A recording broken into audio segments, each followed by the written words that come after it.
मेघदूतम महाकवि कालिदास की रचना है, इससे आप परिचित हैं। खंड काव्य है, इससे भी आप परिचित हैं। जिन्होंने प्रारंभ से इस वर्ग को भरा है उनको ये भी मालूम है कि इसको गीत काव्य भी कहा जाता है, क्योंकि बहुत अच्छे ढंग से इसको गाया जा सकता है। मैंने कहा था कि इसको उर्मी काव्य भी कहा जाता है, क्योंकि इसमें भावनाओं का प्रवाह बहता है। ये सर्वश्रेष्ठ दूत काव्य भी माना जाता है। तो सर्वश्रेष्ठ खंड काव्य, दूत काव्य, उर्मी काव्य, गीत काव्य, इतने सारे इसके स्वरूप हैं, या इतने सारे स्वरूपों से इसकी चर्चा हुई है। इस पे बहुत सारी पीएचडियाँ की गई हैं। मेघे माघे गतम वया, इसके बारे में कहा गया है कि पूरी उम्र निकल जाए अगर आप इसको पढ़ें तो।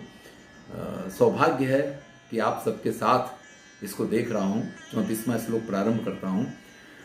अप्यन्यस्मिन् जलधर महाकालमासाद्य काले स्थातव्यं ते नयन विशदं यावदत्येति भानुः कुर्वन् संध्या बलिपटहतान् शूलिनः श्लाघनीया मामंद्राणां फलमविकलं लप्ससे गर्जितानाम्। कालिदास की कर्म स्थली है उज्जैन। लोग कहते हैं कि कालिदास उज्जैनी के रहने वाले थे। कालिदास जब उज्जैनी का वर्णन करते हैं तो ये चीज बिल्कुल स्पष्ट होकर के हमें दिखाई देती है कि उज्जैनी के प्रति उनको एक विशेष लगाव है। और उज्जैनी यानी महाकाल शिव का स्थान। इस श्लोक में उस मेघ से यक्ष या कालिदास कह रहे हैं, जलधर, हे जल को धारण करने वाले मेघ, महाकाल आसाध्य, महाकाल के, क्योंकि इससे पहले श्लोक में हम देख चुके कि वहां आप जाइएगा, वहां सुंदर उद्यान है, उसमें इस प्रकार की सुगंधी होगी और उस प्रकार के उस वातावरण में वो सुगंधित पवन जो है वो आपका सहायक बनेगा। वो सारी बातें आ चुकी हैं। तो काले यानी समय आने पे जब आप वहां आसाध्य यानी पहुंचेंगे, स्थातव्यम ते, तुमको रुकना चाहिए, जल्दबाजी नहीं करना। वो ऐसा स्थान नहीं है कि जहां आप गए और वहां से निकल लिए, नहीं। ते स्थातव्यम, कब तक रुकना चाहिए? नयन विषयम यावद अभ्येति भानु, जब तक सूर्य आंखों से दिखाई देता रहे, यानी सूर्य आंखों से जब तक दिखता रहे तब तक तुम्हें वहां रुकना पड़ेगा। जब सूर्य अंतर ध्यान हो जाएगा, अर्थात सूर्य जब अस्त हो जाएगा, तो कुर्वन संध्या, तो समय संध्या का समय होगा। शूलिना श्लाघनीया, जो शूलिन भगवान शिव हैं उनकी प्रार्थना प्रशंसा की जाएगी। शूलिना श्लाघनीया का अर्थ है उनकी प्रशंसा प्रार्थना की जाएगी, उनकी आरती होगी। तब बलिपटहताम, उस समय, उस प्रशंसा में, उस आरती में आपको, उस प्रशंसा में, उस आरती में आपको पटहतान यानी जो प्रयोग करना होता है ढोल नगारे वगैरह का, उस ढोल नगारे इत्यादि की जगह पे आप गर्जिता नाम, वहां पे गर्जना करेंगे। गर्जना कैसी? मामंद्राणाम, अत्यंत सुकोमल। देखिए, गर्जना के बहुत सारे प्रकार हैं। एक मेघ गरजता है तो आपको बहुत अच्छा लगता है, लेकिन जब वो भयावह रूप से गरजता है तो अच्छे अच्छों को डर भी लग जाता है। तो यहां सुकोमल रूप से आप गर्जना करेंगे और उससे अविकलम फलम लप्स्य से आपको अत्यंत उत्तम फल की प्राप्ति होगी। क्या कहना चाह रहे हैं कालिदास? ध्यान दीजिएगा। हे मेघ, वहां जब आप पहुंच जाएंगे तो महाकाल के उस मंदिर में पहुंचने के बाद, आसाध्य काले वहां पहुंचने के बाद, जब तक सूर्यास्त ना हो वहीं रुके रहना। आगे बढ़ने की जल्दबाजी मत करना। कई बार ऐसा होता है कि हमें कुछ जल्दबाजियां होती हैं, हम किसी ऐसे स्थान से जा रहे होते हैं तो हम भगवान को दूर से ही उन्होंने कहा कि जय हो भोलेनाथ, फिर कभी बुलाओगे तब हम आएंगे। मैं अपनी बात करूं कि पिछली बार जब कुंभ था और कुंभ में हम वहां पहुंचे जा करके, तो इतनी लंबी लाइन थी कुंभ के उस मेले में, कि महाकाल के दर्शन करने की हिम्मत नहीं चली उतनी लंबी लाइन में लग के, और बाहर से ही उनको दंडवत प्रणाम किया और कहा कि बाबा जब शांति से बुलाओगे तो जरूर आएंगे, अभी इस भीड़ में तो हम आपके दर्शन नहीं कर पाएंगे। लेकिन वास्तविकता ये है, जो भक्त होते हैं वो ये मानते हैं कि ऐसा नहीं करना चाहिए, ये अयोग्य व्यवहार है, या तो आप उस स्थान पे ना जाएं, लेकिन अगर आप किसी ऐसे उत्तम स्थान पे पहुंचते हैं तो फिर ये आपकी जवाबदारी है कि उस स्थान के महत्व को समझते हुए, उस स्थान के तत्व को जानते हुए आपको उसके साथ जुड़ना चाहिए। कालिदास भी इस चीज का आग्रह कर रहे हैं कि जब आप वहां पहुंचे तो स्थातव्यम ते, तो आपको रुकना चाहिए। कब तक?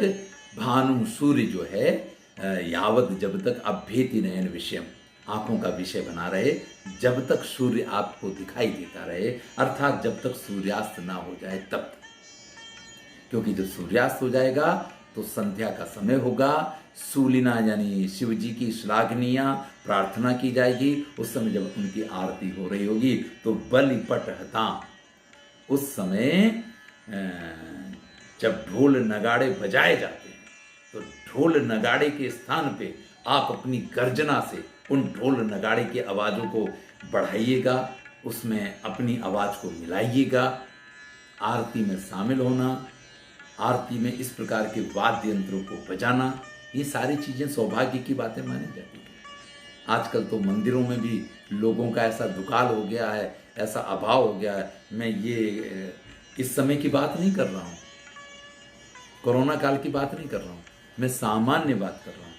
आजकल लोगों को न तो वो लय पता है, न ताल पता है। इसकी वजह से ज़्यादातर मंदिरों में क्या हो गया है, इस प्रकार की मशीन ला करके रख दी गई कि जब आरती होती है तो उनने एक लाइट की स्विच चालू की और स्विच के साथ में वो ढोल और ताशे सब उसके एक साथ बजने लग जाते हैं और आरती हो जाएगा। ये कोई प्रकार नहीं है आरती का। ठीक है, एक आप खाना पूर्ति कर रहे हैं, लोगों की उपस्थिति होनी चाहिए, लोग उसमें शामिल होने चाहिए, लोगों की उसमें श्रद्धा होनी चाहिए। और कालिदास ये अपेक्षा रख रहे हैं, मेघ से ये कह रहे हैं कि उस समय अपनी गर्जना से आप उनकी आरती में अपना योगदान दीजिएगा। इससे आपको अविकलम, जो कभी नष्ट नहीं होता है, इस प्रकार का फलम लप्स्य से फल की प्राप्ति होगी।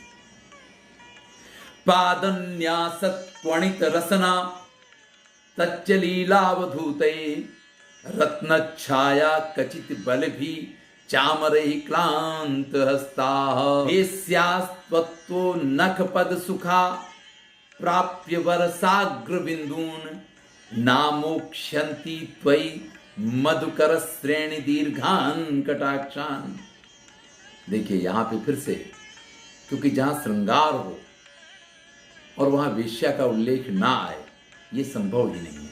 क्योंकि वेश्याएं जो हैं वो श्रृंगार की पराकाष्ठा उनको माना जाता है। देखिए, एक विद्यार्थियों के हिसाब से आपसे वो चर्चा कितनी करनी है नहीं करनी है, लेकिन आप सभी बड़े हैं, योग्य हैं, इसलिए आपके साथ ये चर्चाएं की जा सकती हैं। कामशास्त्री विवेचन ये कहता है, क्योंकि अगर हमें इसको समझना है, इसको पढ़ना है, तो इसमें इन सब चीज़ों को अगर हम समझ पाएंगे तो आपको जरा सहायता मिलेगी। तो कामशास्त्रीय ग्रंथ ये कहते हैं कि गिव एंड टेक, यहाँ पे दोनों का एक दूसरे को साथ देना बहुत आवश्यक होता है। कई बार ऐसा होता है कि स्त्रियां जो हैं थोड़ा लाज में, थोड़ा शर्म में, इस प्रकार से साथ नहीं दे पाती हैं प्रेमी को, और ऐसी स्थिति में उनको उस आनंद की प्राप्ति नहीं होती है, और उसमें एक को नहीं, दोनों को ही उस आनंद की प्राप्ति नहीं होती है। और इस संदर्भ में जो वेश्याएं होती हैं वो कुशल होती हैं, क्योंकि उनका तो कार्य ही यही है। कारण ये होता है कि कई बार इस प्रकार के आकर्षण होते हैं। आज की स्थिति में ये चर्चा करना भी शायद आप लोगों को ऐसा लगे कि इस प्रकार की चर्चाएं कैसे की जा सकती हैं, विशेष करके एक वर्ग में कैसे की जा सकती हैं, लेकिन यही वास्तविकता है। आज के नियम कुछ भी कह रहे हों, आज के कायदे कानून कुछ भी कह रहे हों, लेकिन जब भी आप संस्कृत साहित्य का कोई भी ग्रंथ उठा के देखेंगे तो आपको मालूम पड़ेगा कि धर्म, अर्थ और काम, इनमें धर्म और अर्थ एक दूसरे के पूरक हैं, लेकिन ये दोनों ही साधन हैं काम के लिए। इस बात को कहा गया है। और इसीलिए हमारे यहाँ श्रृंगार को सभी काव्यों में प्रमुख रस के रूप में स्थान दिया, चाहे जो काव्य हो उनमें प्रमुख रस कौन सा रहा? श्रृंगार। तो श्रृंगार किसका परिचायक है? वो काम के ही अभिव्यक्तिकरण का तो माध्यम है, उसी का तो वो रस है। और जहां तक वेश्या का अर्थ है, प्रश्न है, उस समय इस प्रकार की प्रथाएं थी, नगर वधू हुआ कही जाती थी, यानी राजकीय, जैसे हमारा राजकीय पक्षी है, जैसे हमारा राष्ट्रध्वज है, जैसे हमारा राष्ट्रफल है, ऐसे उस समय पे प्रत्येक राज्य की राजकीय नर्तकी या राजकीय वेश्या, जैसे राजकवि हुआ करता था, ऐसे राजवेश्या भी है। यहां पे भी शिव मंदिर में, वहां महाकाल के मंदिर में इन वेश्याओं के काम थे, इनको कार्य सौंपा गया था और ये अपनी अपनी सेवाएं दिया करती थी, उनका उल्लेख यहां पे किया। आपने फिल्मों में भी इस प्रकार का देखा होगा, इस प्रकार की देवदासी शब्द का प्रयोग किया जाता। यहाँ पे कालिदास ने सीधा वेश्या शब्द का प्रयोग किया है। इस प्रकार की स्त्रियां मंदिरों में हुआ करती थी, जो प्रभु की सेवा में तत्पर रहती थी, जो हमेशा भगवान को ही अपना सर्वस्व माना करती थी, तो उनको देवदासी कहा जाता था। तो ये एक पूरी परंपरा है, पूरी प्रथा है। इसलिए किसी भी काव्य को जब हम पढ़ते हैं तो हमें तत्कालीन परिस्थितियों का और उन सब का अगर ज्ञान है, अगर हम उनको समझ पाते हैं तो ही, नहीं तो क्या है कि कालिदास इस जगह पे आकर के वेश्याओं की बात करते हैं, यानी कि वो कुछ अयोग्य वर्णन कर रहे हैं, ऐसा प्रतीत होने लगता है। तो वहां तक आप ना पहुंचे। ये जो भी वर्णन है बिल्कुल योग्य हैं और शब्दशः कालिदास ने जैसा इनका वर्णन किया है हम उनको देखते हैं। पादन्यास, ये वेश्याएं जब पैर रखती हैं ना, तो हम चलते हैं ऐसे, उनकी चाल नहीं होती है, उनकी तो चाल में एक अदा होती है। वो तो पैर रखती हैं तो उसमें भी जैसे ठुमका लगा के चल रही हूं, वो बात उनके पादन्यास में भी होती है। तो पादन्यास क्वणित रसना तत्र लीलावधूतैहि, ये जो पादन्यास किया गया है, ये कैसे किया गया है? लीलावधूतैहि। लीला जिसको आप कहते हैं ना कि अदा, जिसको आप कहते हैं कि एक विशेष प्रकार का उनकी अपनी एक स्टाइल है, उसके द्वारा जब वो पादन्यास करती हैं तो क्वणित रसना, तो उनकी कमर की करधनी, पायल तो झनकेगी, लेकिन पायल छनकी वो तो कोई भी चलेगा तो छनकेगी, लेकिन कमर की करधनी जब हिले तो इसमें पैर रखने मात्र से कमर की करधनी आवाज नहीं करेगी, वो तो जब ठुमका जैसा लगेगा, जब लीलावधूते, जब एक स्टाइल विशेष के साथ चला जाएगा, तभी कमर की करधनी आवाज करेगी। तो जो इस प्रकार से पैर रख रही हैं, कैसे लीलावधूते, इससे जिनकी क्वणित रसना करधनी आवाज कर रही है। रत्न छाया खचित बलि भी चामरई क्लांत हस्ता, वहां चामर डुलाना है, सफेद सफेद बाल लगे होते थे, और एक ऐसा चांदी का या सोने का, जैसा जिसका वर्चस्व उस प्रकार का एक हैंडल वाला होता था। अगर आपने राम दरबार का चित्र देखा हो तो कभी लक्ष्मण और भरत या भरत शत्रुघ्न के हाथ में आपने इस प्रकार का एक वो व्यजन देखा होगा, व्यजन तो नहीं कह सकते हैं उसको, चामर ही कहा जाता है। ये जो चामर शब्द का प्रयोग किया गया, चामर ही कहा जाता है। वो चमर डुला रहे होते हैं, सफेद सफेद बाल होते हैं उसमें, और हैंडल होता है, सोने का हो सकता है। यहाँ पे तो कोई समृद्धि की कमी नहीं है। तो रत्न छाया खचित चल वलि भी चामर ही क्लांत हस्ता, जिनके हाथ में चमर होने, और उसको डुलाते डुलाते भाई व्यक्ति थक जाएगा, तो जिनके हाथ थक गए हैं, और रत्नों की छाया से जिनकी वलि, यानी सौंदर्य का यह प्रतीक होता है कि स्त्री का पेट जो है, उदर भाग जो है, वो इतना पतला होना चाहिए कि उसमें जब वो झुकें या वो खड़ी भी हों तो थोड़ा सा भी इधर उधर हों तो वो 3 लकीरें उसमें पड़नी चाहिए, कम से कम 3 लकीरें। तो त्रिवली शब्द का अगर आप याद करें तो कुमार संभव में वर्णन आता है, जब वो बरसात की पहली बूंद पार्वती के सिर से यात्रा शुरू करती है और वो तो त्रिवली पे जाकर के किस प्रकार से वो अटकती है। कालिदास ने वहाँ पे पार्वती के वर्षा ऋतु के वर्णन में भी उसका वर्णन किया है। तो यहाँ पे कमर पे वो बलियां ऐसे नहीं दिखाई दे रही हैं, लेकिन जब वो चमर डुला रही हैं, हाथ थक जाता है और कहीं से उसकी एकाध किरण इस प्रकार की जो पड़ रही है और वो उनके पेट के भाग पे या उदर के भाग पे आप वली यानी उस लकीर का आभास करवा रही हैं। वेश्यात्वत्व, वो वेश्याएं जो हैं, नख पद मुखान प्राप्य वर्षाग्र बिंदु, अब वो थकी हुई हैं, पूरे दिन उनको अपना कार्य करते रहना है, सेवा करते रहना है। सेवा करते करते जब वो थक गई हैं तो उनके नखों पे पद मुखा प्राप्य वर्षाग्र बिंदु, जब वर्षा की बूंदें उनके पैर पे, उनके मुख पे, उनके नाखूनों पे, इसका दूसरा अर्थ ये भी होता है, नखपद मुखान है और दूसरा यहाँ पे नखक्षत जो होता है उसके कारण जो कुछ ऐसे घाव बन गए हैं जहाँ थोड़ी जलन होती रहती है, ऐसे स्थान पे जब वर्षा की बूंदें पड़ेंगी तो उनकी एक अपार सुख की प्राप्ति हो। तो आपकी पतली पतली छोटी छोटी बूंदें जब उन वेश्याओं के मुख पे, पैरों पे या जहां नखक्षत हुए वहां पड़ेगी तो नामोक्ष्यन्ति त्वयि मधुकर श्रेणी दीर्घान कटाक्षान, तो भंवरों जैसी जो काली काली उनकी आंखों की कटाक्ष हैं वो तुम्हारे ऊपर डालेंगी। यानी किसी नायिका के द्वारा, कटाक्ष द्वारा किसी को देखना, ये प्रेम की एक अभिव्यक्ति का प्रकार होता है। क्योंकि जब तक आप किसी को प्रेम नहीं करते हैं तब तक आपको न तो उससे बात करने में कोई डर लगता है, आप आराम से उससे बात कर सकते हैं, न आपको उसकी आंखों में आंखें डाल के बातें करने में कोई किसी प्रकार की शर्म या वो महसूस होती है। लेकिन अगर आप किसी से प्रेम करने लग जाए तो आप ये मान लीजिएगा कि फिर उसके साथ विवाह के बाद की बात दूसरी है, लेकिन अचानक फिर उससे बात करना, तो सखी के द्वारा मैसेज दिया जाएगा कि उनसे कह दो कि अभी ये संभव नहीं है, या आप जब देखेंगे ना तो वो नहीं देख रहे हैं, इस प्रकार से कनखियों से देखा जाता है, तो इसको कटाक्ष कहते हैं।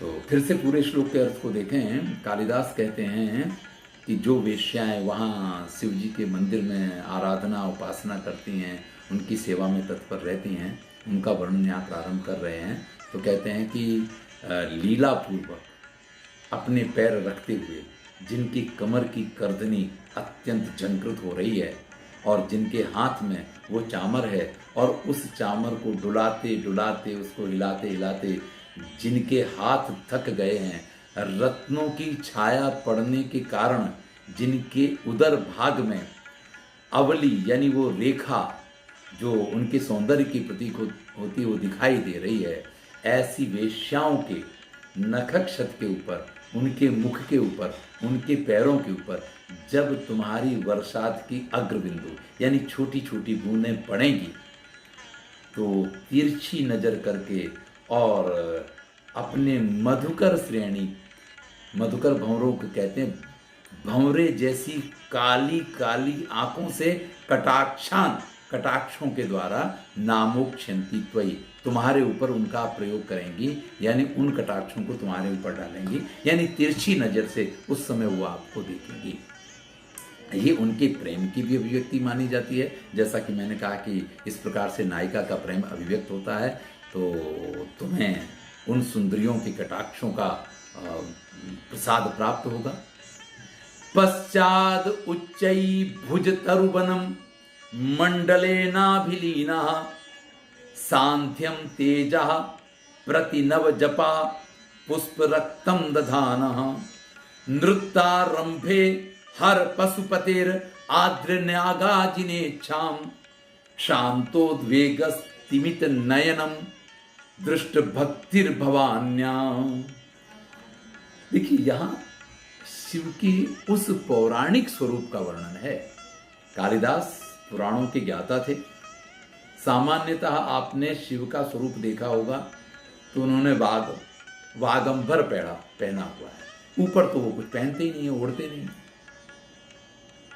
लेकिन जब हम शिव महिमनी स्तोत्र पढ़ते हैं तो वहाँ पे भी इसका पुष्पदंत के शिव महिमनी स्तोत्र में इसका उल्लेख पाया जाता है, और कालिदास इस श्लोक में उस चीज का उल्लेख करते हैं कि शिव का प्रिय जो परिधान है वो है गजचर्म। वो हाथी की खाल को ओढ़ते हैं, और हाथी की खाल को जिसको ओढ़ा जाता है उसका वर्णन यहां पे किस प्रकार से किया है कालिदास ने, जरा ध्यान दीजिएगा। पश्चाद उच्चैः भुज तरुवनम मंडलेन अभिलीना। जब आरती हो जाएगी तो उस महाकाल के मंदिर में साक्षात शिव तांडव नृत्य किया करते हैं। देखिए, ये जितने सुंदर सुंदर बड़े बड़े मंदिर हैं उनके साथ कोई ना कोई इस प्रकार की उत्तम कथाएं की। आप मथुरा जाएं तो वहां सेवा कुंज करके एक स्थान है, वहां आप जाएंगे तो वहां इस प्रकार की कथा है कि आज भी रात्रि के समय स्वयं कृष्ण वहां आते हैं, और नित्य प्रति रात को वहां पानी की झारी भर के रखी जाती। झारी कहते हैं छोटा गंगा सागर जो होता है ना, उसको झारी कहा जाता है। वहाँ दातून रखी जाती है, वो सारी व्यवस्थाएं वहाँ की जाती हैं, और प्रातःकाल वो दातून फटी मिलेगी, वो झारी का पानी खाली मिलेगा। अरे हमका एक बढ़िया सा नल लगवा दो सोने का, उसी से आके ब्रश कर लिया करें, बास बेसिन लगवा दो, वो झारी का जमाना बदल दो थोड़ा सा, है। और कोई उस दृश्य को देखने के लिए अंदर उपस्थित नहीं रह सकता है, लेकिन ये कथाएं हमेशा एक प्रचलित रहती हैं। ऐसे यहाँ महाकाल के मंदिर के लिए भी कथा है कि स्वयं शिव उस आरती के बाद वहां अपना तांडव नृत्य किया करते हैं, और जब वो तांडव नृत्य करते हैं उस दृश्य का वर्णन किया है। पश्चात, उसके बाद उच्च ही भुज तरुवनम, क्योंकि तांडव नृत्य जब होगा तो उस समय तो जिस प्रकार की भाव भंगिमाएं शिव की होती हैं, एक हाथ ऊपर उठेगा और दूसरा हाथ कहीं अन्यत्र होगा, तो उस समय का वर्णन कर रहे हैं कि भुज तरुवनम, जो भुजाओं का पूरा वृक्ष जैसा। देखिए, आपको वृक्षासन करना है तो क्या करना होता है, ताड़ासन होता है, उसमें दोनों हाथ इस प्रकार से ऊपर किए जाते हैं, पैर के पंजों पे ऊंचा होते हैं तो उसको ताड़ासन कहते हैं। वृक्षासन होता है तो उसमें भी कुछ इस प्रकार से आपके हाथ की भंगिमाएं बना करती हैं। तो वही तांडव नृत्य में भी जब इस प्रकार की भंगिमाएं बनती हैं तो उनका वर्णन कर रहे हैं मंडले नाभिलीना, और उसकी जो गोलाई है उसके अंदर लीन हुए। सांध्यम तेजा प्रतिनव जपा पुष्प रक्तम दधा। आप शिव जब तांडव कर रहे होंगे, उस तांडव में उनकी भुजाओं के बीच में स्थित आप, और आपकी शोभा उस समय किस प्रकार की होगी, आपका कलर तो श्याम वर्ण है, और संध्या के समय सांध्यम तेजा, जो लाल रक्तिमा पूरे वातावरण में फैली होती है, सायंकालीन समय के वर्णन करते हुए कालिदास लिखते हैं कि संध्या काल में जब आकाश में सर्वत्र रक्तिमा व्याप्त होती है, और उस समय उससे घिरा हुआ मेघ, जिसके अंदर वो लाल लाल रंग मेघ के अंदर से दिखाई दे रहा है, प्रति नव जपा पुष्प रक्तम दधाना। वो लालिमा जो संध्या की लालिमा है ना, जैसे जपा पुष्प जो है, जपा कुसुम कहते हैं, एक सेमल होता है, मेरे ख्याल से हिंदी में उसको सेमल कहते हैं, हमारे यहाँ गुजराती में उसको सिमड़ो ऐसा कहा जाता है। बड़ा मोटा सा पेड़ होता है और उसके थड़ में भी कांटे हुआ करते हैं, और पूरे वृक्ष में ही कांटे होते हैं, और उसमें फूल लाल लाल लगा करते हैं, एकदम लाल फूल, जलता हुआ अंगारा होना, इसके साथ भी कई बार इसकी उपमा दी गई है। यहां पे कह रहे हैं कि जपा के वो पुष्प जो हैं उसकी तरीके से लाल लाल संध्या आपके अंदर विद्यमान होगी, वो संध्या का लाल रंग और आप काले काले। तो जैसे मृग चर्म, क्यों, अरे जैसे गज चर्म, हाथी जो वो काला होता है, और उसके अंदर जब ताजी ताजी वो चमड़ी हाथी की उखाड़ी गई हो तो उसमें से खून की बूंदें टपक रही हो, उस स्थिति का वर्णन करते हैं कि नृत्यारंभे, नृत्य के प्रारंभ में हर यानी शिव, कैसे शिव, पशुपति। देखिए यहां शिव का विशेषण पशुपति दिया है, ये कालिदास का वैशिष्ट्य है। कि हम किस स्वरूप का वर्णन कर रहे हैं और उस समय हमें किस प्रकार के विशेषण का प्रयोग करना चाहिए। भाई शिव के तो 1000 नाम है, लेकिन 1000 नाम में कब किस नाम का उपयोग करना चाहिए ये बड़ा महत्वपूर्ण होता है। तो आर्द्र यानी जिसमें से जो एकदम गीला है, गीला पानी से नहीं है। जब चर्म है, गज चर्म है, तो गीला किससे? रक्त से है। तो नागा, नाग यानी हाथ, ये जीन यानी उसकी जो खाल होती है इच्छा, उसको धारण करने की जिनकी इच्छा है। फिर से समझे, शिवजी तांडव नृत्य शुरू कर रहे हैं, उनका हाथ ऊपर उठा हुआ है और उन हाथ उठे हुए हाथों के मध्य में विद्यमान आप। और आप कैसे? जिसके पीछे पूरी संध्या की लालिमा विद्यमान है। इसलिए इस प्रकार का दृश्य खड़ा होगा कि जो शिव, पशुपति शिव अपने नृत्य के प्रारंभ में आर्द्र गज चर्म को, जिसमें से खून की बूंदें टपक रही हैं, ऐसे हाथी की खाल को ओढ़ने की अभिलाषा रखते हैं। शांतो द्वेगा, उनकी वो अभिलाषा शांत हो जाएगी। क्योंकि जब आप इस प्रकार से गज चर्म की तरह उनके ऊपर छा जाएंगे और गज चर्म में से बहता हुआ रक्त वो संध्या की लालिमा होगी जो जपा पुष्प जैसी लाल होती है, तो उनकी वो इच्छा आप इस तरीके से पूर्ण कर देंगे। इससे स्तमित नयनम दृष्ट भक्तिर भवान्या, तो भवान्या यानी पार्वती जी जो हैं वो तुम्हारे ऊपर अत्यंत प्रसन्न होगी, तुम्हारी इस भक्ति से, तुम्हारे इस कार्य से। क्योंकि गज चर्म में से खून की बूंदें टपक रही हों और शिव उसको धारण करें, तो पार्वती को ये दृश्य अच्छा नहीं लगता है। पार्वती को तो इससे एक स्त्री हैं और ऊपर से भी अन्नपूर्णा हैं, इस संसार की जगदम्बा कही जाती हैं। तो किसी प्राणी की हत्या होकर के और उसका खून बह रहा है, उस चर्म को शिव धारण करें, ये स्थिति उनके लिए बहुत अच्छी नहीं है, आनंददायक नहीं है। लेकिन अब चूंकि शिव का स्वभाव है, कई बार स्त्रियों के विवाह हो जाते हैं, उनके पतियों की कुछ अपनी आदतें होती हैं, कुछ नशा करते हैं, किसी का कोई स्वभाव हो, किसी का कोई स्वभाव हो, उनको चलाना पड़ता है। पार्वती को भी ये बहुत सारी चीजें शिव की जो हैं वो चलानी पड़ती हैं। अरे भाई पाउडर लगाएं, सबको अच्छा लगे, पत्नी को भी अच्छा लगे, लेकिन क्या लगाएंगे? चिता की भस्म लपेटेंगे पूरे शरीर में। अरे पहनो, कोई माला पहनो, कोई सोने चांदी के आभूषण पहनो, अच्छा लगे, तो गले में क्या पहनेंगे? नाग पहनेंगे। लेकिन पार्वती जी वो सभी चीजों को चला लिया करती हैं। लेकिन जब आप इस समय शिव के ऊपर इस प्रकार से मुर्ग अरे गज चर्म की तरह छा जाएंगे, तो शिव जी भी उस गज चर्म को धारण करने की अपनी जो अभिलाषा है, उस उद्वेग को वो शांत कर देंगे। और इससे पार्वती जी स्तमित नयनम, मुस्कुराते हुए अत्यंत सुंदर मधुर भाव से दृष्ट भक्ति, आपकी इस भक्ति को देखेंगी या भक्ति पूर्वक आपको देखेंगी। ये आपके लिए अत्यंत आनंद का विषय होगा कि आपकी इस सेवा से आप पार्वती जी को प्रसन्न कर पाएंगे। एक श्लोक और देखते हैं, है समय।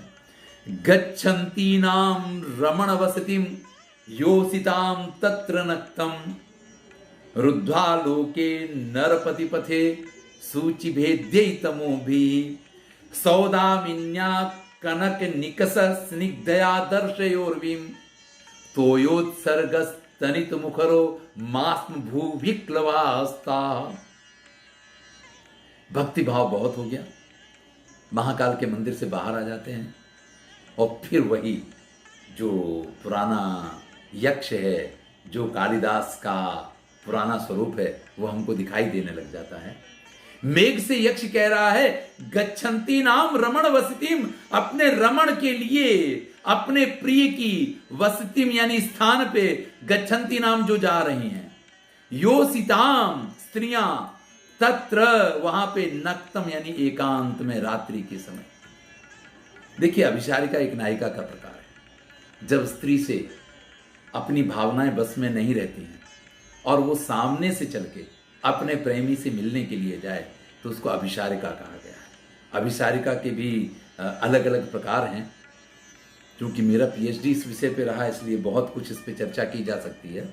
लेकिन यहाँ पे हम सिर्फ इतना समझें कि जो नायिका अपनी भावनाओं पे बस नहीं रख पाती है और सामने से अपने प्रियतम से मिलने के लिए जा रही है, उसका वर्णन कालिदास यहाँ पे कर रहे हैं। नक्तम, रात्रि के एकांत में, रमण वसतिम, अपने प्रियतम के स्थान पे, गच्छन्ति नाम जाती हुई, योषिताम, जो स्त्रियां हैं, तत्र वहाँ पे, रुद्धालोके, जहाँ पे एकदम अंधेरा है, कहाँ, नरपति पथे, राजमार्ग के ऊपर। नरपति यानी राजा का, पथ यानी मार्ग यानी रास्ता है, जो रोड है उस रोड पे अंधकार है। इसका अर्थ है कि कालिदास के समय तक ये स्ट्रीट लाइट की इतनी अच्छी व्यवस्था नहीं रही होगी जैसी आजकल शहरों में या सर्वत्र देखी जाती है। आजकल तो छोटी छोटी नगर पालिकाओं में भी पहले बड़ा खर्चा आता था, लेकिन जब से ये एलईडी लाइट आ गई हैं और खास करके जब से ये सौर ऊर्जा से चलने लग गई हैं ना, तब से तो जहाँ पे कुछ व्यवस्थाएं नहीं वहाँ पे भी इस प्रकार की, क्योंकि उन्होंने एक बैटरी रखी और ऊपर एक पैनल लगाया, उस पैनल से पूरे दिन भर वो बैटरी चार्ज हो जाती है और रात भर वो लाइट जलती रहती है। पर्याप्त उसमें इतना पावर होता है कि पूरी रात वो लाइट जल सकती है। तो अब तो सभी जगह पे जहाँ मतलब वायर खींच के नहीं ले जा सकते हैं वहाँ भी इस प्रकार की व्यवस्थाएं हो गई हैं, लेकिन उस समय नहीं थी। ये इस बात की सूचना ये पंक्तियां दे रही हैं कि जब नरपति पथ यानी राजमार्ग जो है अंधकार में डूबा हुआ हो, सूचि भेद्य ही तमो भी, तब उस तमो भी यानी अंधकार को सूचि भेद्य ही आप उसको तोड़ के रख दें। यानी एक बार ऐसी बिजली की चमक चमकाना कि वो पूरा मार्ग, और ऐसी स्थिति में कहीं से थोड़ा सा प्रकाश दिख जाए ना तो व्यक्ति दूर तक देख लेता है कि यहाँ पे कोई बीच में अड़चन तो नहीं है, मैं सीधा जा सकता हूँ या मैं सीधी जा सकती हूँ। तो वो जो मार्ग उनको चाहिए ना, उस मार्ग को तुम उनको बीच बीच में दिखा दिया करना।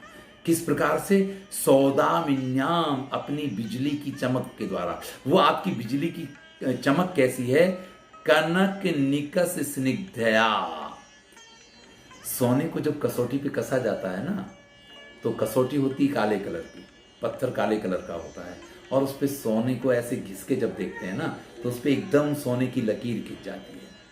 बादल के बीच में जब बिजली चमकेगी तो काले काले बादल उस कसौटी जैसे, और उसके बीच में चमकती हुई बिजली की रेखा जैसे इस काले पत्थर पे सोने की वो लकीर खींच दी गई हो। इसका कवि वर्णन कर रहे हैं, बहुत सुंदर उपमा यहाँ प्रस्तुत की है कि कनक निकस स्निग्धया, जैसे कि निकस कहते हैं कसौटी को, और उसके ऊपर कनक यानी सोने की जो स्निग्ध अत्यंत सुंदर रेखा खींची गई हो, इस प्रकार की बिजली के द्वारा सौदामन्या यानी बिजली से दर्शयोर्विम, उनकी उर्वी यानी पृथ्वी को प्रकाशित कर देना, उनके मार्ग को प्रकाशित कर देना। फिर से देख लीजिए श्लोक को कि जो रमण बस्ती में अपने प्रियतमों के स्थान पे स्त्रियां रात्रि के एकांत में जा रही हैं, अंधकार में उनका राजमार्ग डूबा हुआ है, रास्ता डूबा हुआ है, उस समय उनको रास्ता बताने के लिए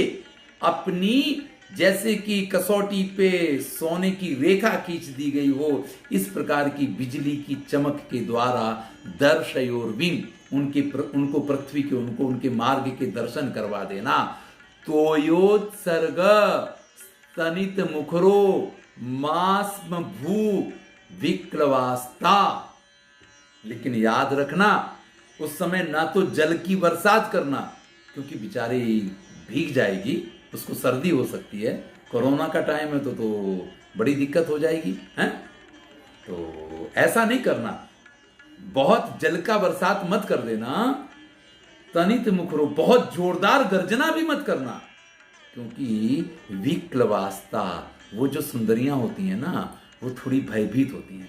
देखिए अभिसारिका के रूप में जब जाएंगी तो कोई हमें देख ना ले, वो भी एक भय होता है, क्योंकि मिलने तो जाना है लेकिन कोई अगर देख ले तो ये तो बड़ी बदनामी वाली बात हो जाएगी, तो उनको भय भी लगता है।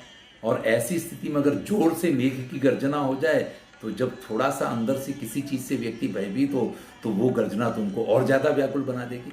इसलिए यक्ष मेघ से ये कह रहा है, या कालिदास मेघ से ये कह रहे हैं कि भैया उनको रास्ता तो बताना, लेकिन इतनी जोरदार गर्जना मत करना। आप ध्यान दीजिएगा कभी भी, मैं भी इतनी उम्र पे जाकर के इस चीज पे मेरा ध्यान मेरी माँ ने अभी आकर्षित किया।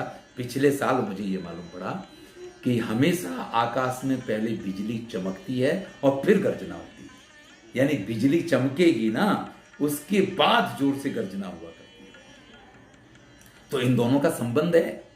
अभी जब भी बारिश का मौसम आए आप देख लीजिएगा, पहले बिजली चमकेगी और बिजली चमकते चमकते अगर आप अंदर चले जाते हैं तो बादल की गर्जना आप घर के अंदर जाकर के सुन सकते हैं। आप सामने अगर खुले में नहीं खड़े हुए हैं तो आप उस बिजली के पात से बच सकते हैं।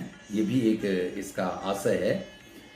तो अभी जब बताया तब मैंने इस चीज को महसूस किया कि नहीं, पहले जोर से बिजली चमकती है और उसके बाद जोर से बादल गरजते हैं।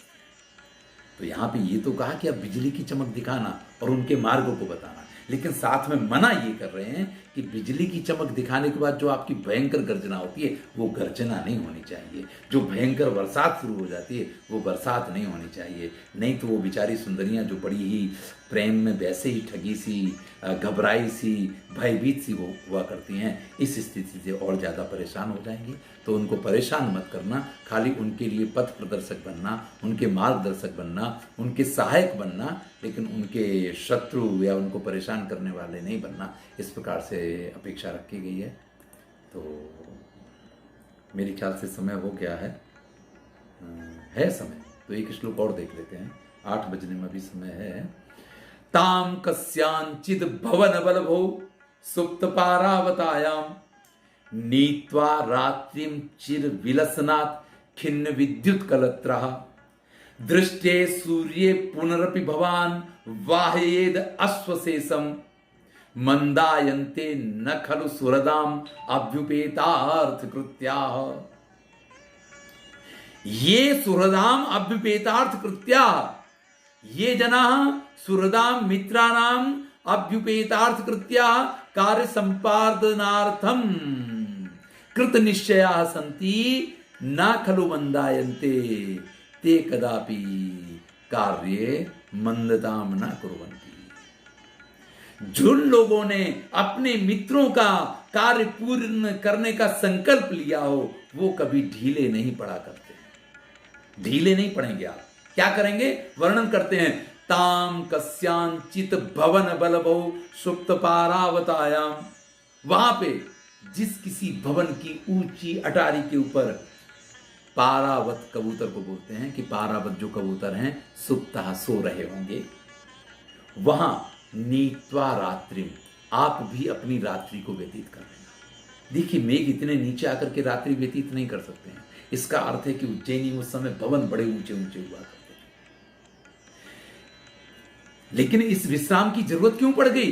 तो चिर विलसनात्, जब बार बार इस प्रकार से बिजली चमकेगी, आपने वहां शिव की आरती में गर्जना की होगी, इन सब के कारण खिन्न थक गई होगी विद्युत कलत्रा, बिजली रूपी तुम्हारी कलत्र यानी पत्नी।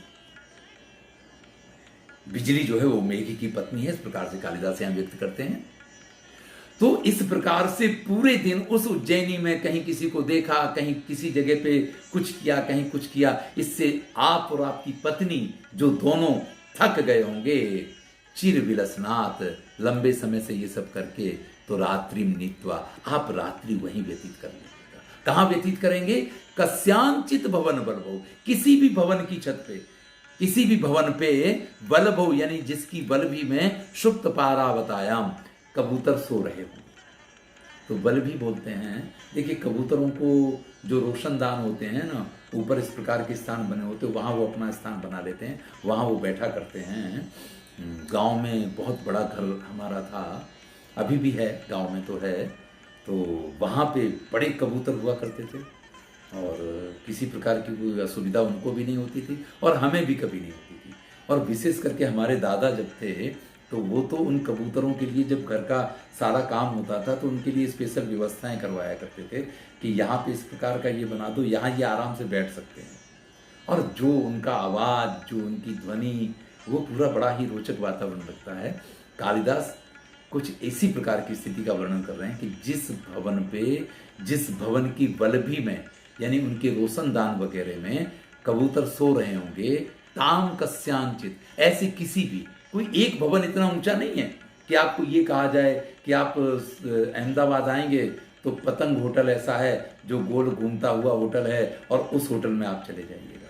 नहीं नहीं नहीं, यहाँ तो सारे भवन उज्जैनी के ऐसे हैं कि भाई आप किसी भी भवन की छत पे कस्यांचित, जहां की कबूतर सो रहे होंगे वहां रुक जाइएगा। दृष्टि सूर्य पुनरपि, पुनरपि यानी फिर सूर्य के दर्शन होते ही हुई, यानी जैसे ही प्रातः काल हो, भगवान आप जो हैं वाह्येत अध्वशेषम, अपना शेष मार्ग पूर्ण करें, यानी सुबह होते ही आप आगे मार्ग में प्रस्थान कर दीजिएगा। क्यों?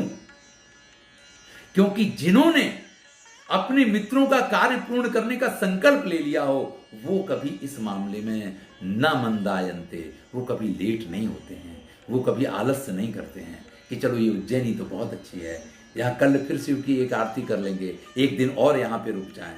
नहीं, ऐसा मत कीजिएगा। रात्रि निवास कर लीजिएगा और प्रातः काल होते ही वहां से प्रस्थान कर दीजिएगा। क्योंकि जो मित्रों का कार्य अपने हाथ में लेते हैं ना, वो कभी कार्य में ढिलाई नहीं किया करते हैं, ना मंदायन्ते करो। तो बहुत सुंदर रेफरेंस वाक्य है। इस पंक्ति को आप श्रुति वाक्य के रूप में भी देख सकते हैं और अर्थांतर न्यास अलंकार का उपयोग है। उत्प्रेक्षाएं तो बहुत अच्छी की गई हैं। जो यहाँ पे कहा है कि आपकी जो विद्युत कलत्र है, बिजली रूपी जो पत्नी है, वो थक गई होगी इस वजह से, तो ये सारे वर्णन बड़े ही सुंदर हैं। आज यहाँ पे इसको पूर्ण करेंगे। हमने कितने 39 श्लोक शायद पूर्ण किए हैं, कल हम 40वें श्लोक पर पहुँचेंगे। नहीं, 38 श्लोक पूर्ण किए हैं, तो कल हम 39वां श्लोक